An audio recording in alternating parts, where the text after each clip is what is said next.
Now, there's two sides to each of these. You want to pay attention to which one has a little nub on the back and which one does not. If it's on the back side, that little nub is the one that's going to be pressed against the fabric, and that is the one that your button will be pushing into.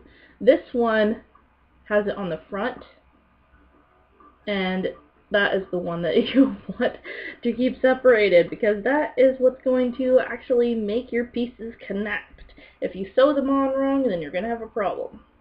Okay, so I'm going to take this and press that little bump that's on the back directly to the blue dot. And now I'm going to push my needle through one of the holes. There are 4 holes.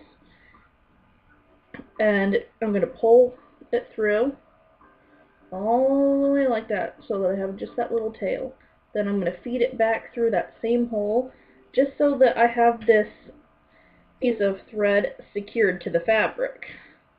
Now I'll feed it back up through that same hole, then over and down through the next. But be careful to keep a hold of your little tiny clasp piece or snap piece, and make sure it does not slide from the position. Okay, now that it's down through that second spot, and you can see that little thread through there, you're going to go back to the first one, and then up like this to the top again, and then back down through the back, so that it's threaded over that spot twice. That way it's nice and secure. Make sure you keep that tight. Then you're going to go back up through the second hole, which is going to be a little bit harder to do now that there's 2 pieces of thread through there, but if you have good eyes, unlike me, then you'll probably do better. And then you'll just feed it down through hole number 3.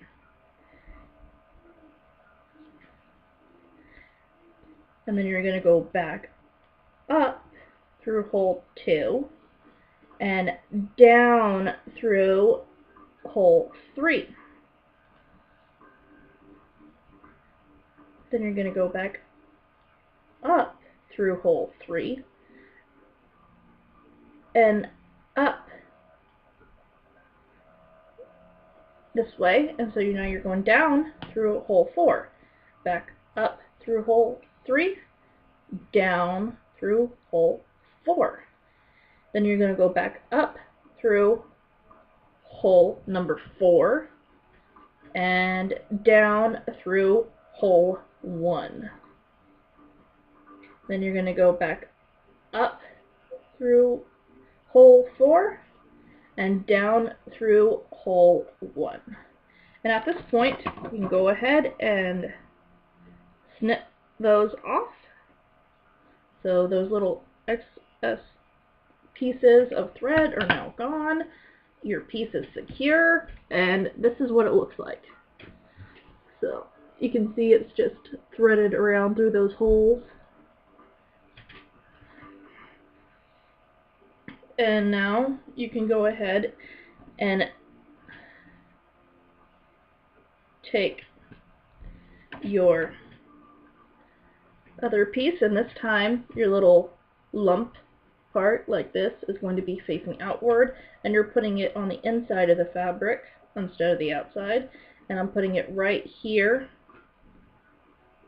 so that it's at the edge, and I'm going to basically do the same thing.